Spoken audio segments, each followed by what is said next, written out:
The presidential suite in Kuala Lumpur was tense on October 25, 2025. The air was thick with anticipation, as if everyone in the room sensed that something monumental was about to happen. President Trump, expecting a routine update, answered a secure call from his U.S. Trade Representative, Jack Carney. Little did he know, this call would be anything but routine. The news, a trade deal with China had been accepted, without Trump's final approval. This was a significant deviation from the norm, where every detail was meticulously vetted by the president himself.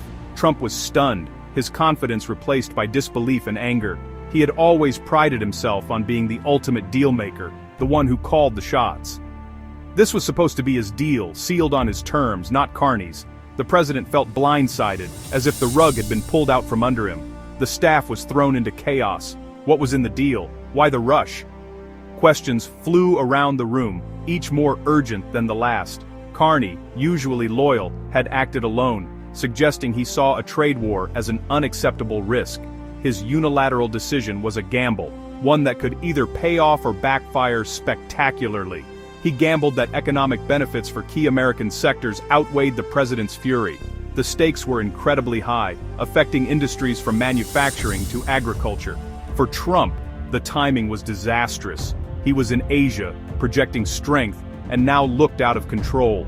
The optics were terrible, undermining his carefully crafted image. Carney's move undermined Trump's authority and image as a dealmaker. It was a direct challenge to his leadership, one that could not be ignored. The call didn't just announce a trade deal, it sparked a political firestorm within Trump's inner circle. Advisors were divided, some supporting Carney's bold move, others condemning it. The question was no longer about tariffs, but about loyalty. Who could Trump trust? The lines were drawn, and loyalties were tested.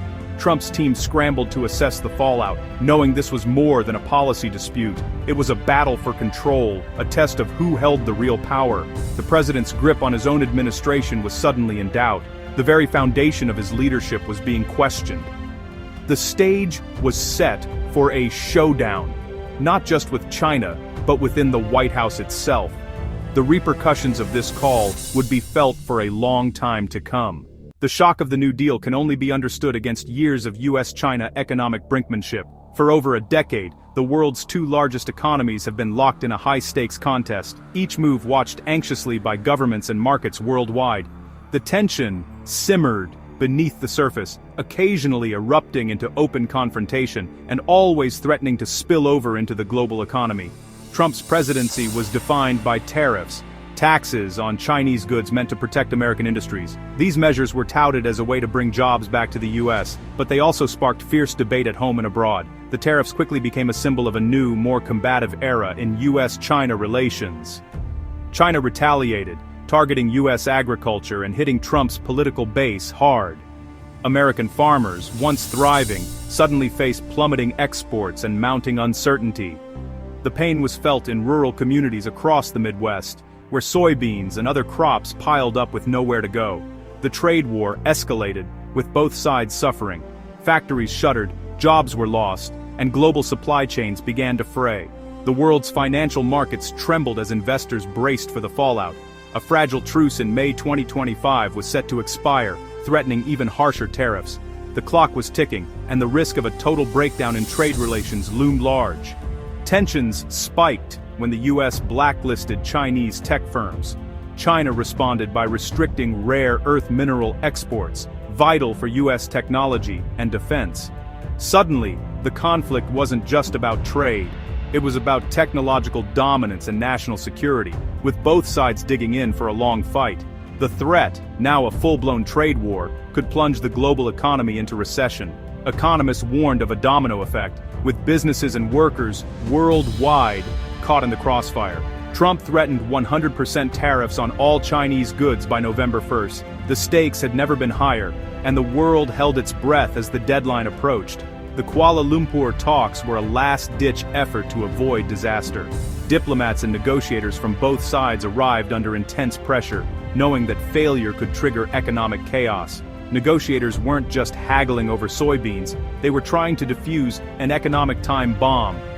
Every detail mattered, and every concession was hard-won. The stakes, global supply chains, national security, and the livelihoods of millions, were on the line.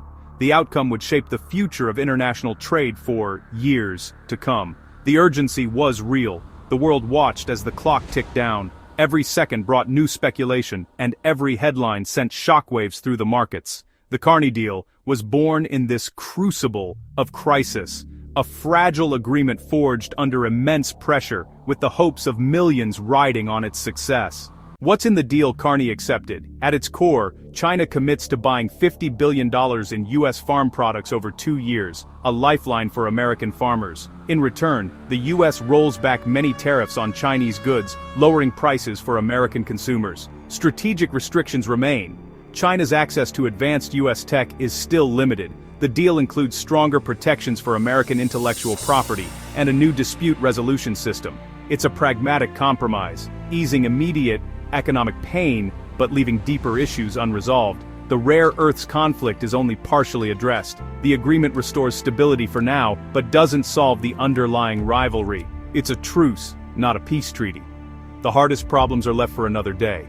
Why did Carney act? What drove him to make such a bold move at this critical juncture? With a tariff deadline just days away, he saw a narrow window to avert economic disaster. The stakes were incredibly high, and the pressure was mounting. The $50 billion farm deal was a direct win for Trump's rural base, battered by the trade war. Farmers had been struggling, and this deal offered them a lifeline. Lower tariffs meant relief for American families facing rising prices. Everyday goods had become more expensive, and this move aimed to ease that burden. Business leaders and economists warned that more tariffs would cripple supply chains and markets. The potential for widespread economic disruption was real.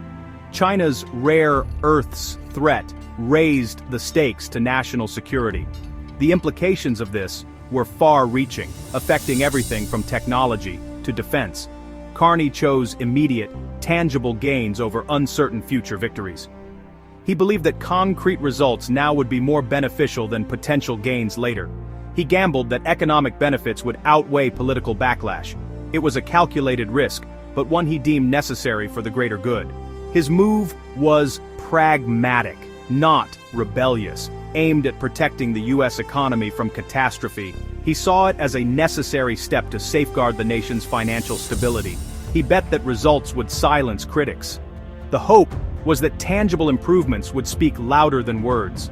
Carney chose stability now, over the promise of a perfect deal later. In the end, his priority was to ensure immediate economic stability and avoid further turmoil.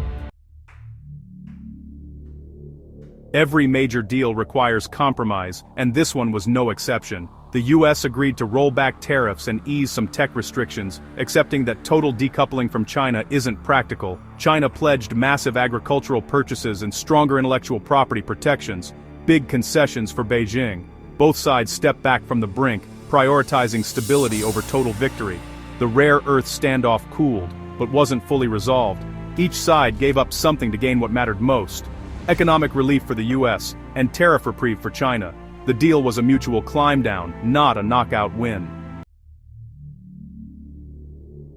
Trump's anger wasn't just about being sidelined, it was about substance. He believed Carney settled too soon, just as China was about to fold. Trump saw tariffs as leverage to rebuild U.S. manufacturing. Rolling them back felt like surrender. He doubted China's promises on agriculture and intellectual property, fearing empty commitments. The new dispute system seemed weak to him. He wanted ironclad guarantees. For Trump, the deal looked like a retreat, not a triumph. He wanted a public victory, not a quiet compromise. Carney's move robbed him of a legacy-defining moment. The deal in Trump's eyes projected weakness, not strength. For a president who built his brand on winning, this felt like a personal defeat. What does the deal mean for Americans? For farmers, it's a lifeline. Higher prices, cleared silos, and renewed hope. Consumers benefit too, with lower prices as tariffs fall. But manufacturing workers may face new competition from cheaper Chinese imports. The tech rivalry isn't over. Restrictions on advanced technology remain. The deal brings short-term stability, but leaves big questions unanswered. Is this a lasting solution, or just a pause before the next conflict? The US-China rivalry continues, shaping the future for millions. For now, the Carney deal is a high-stakes trade-off. Relief for some, uncertainty for others.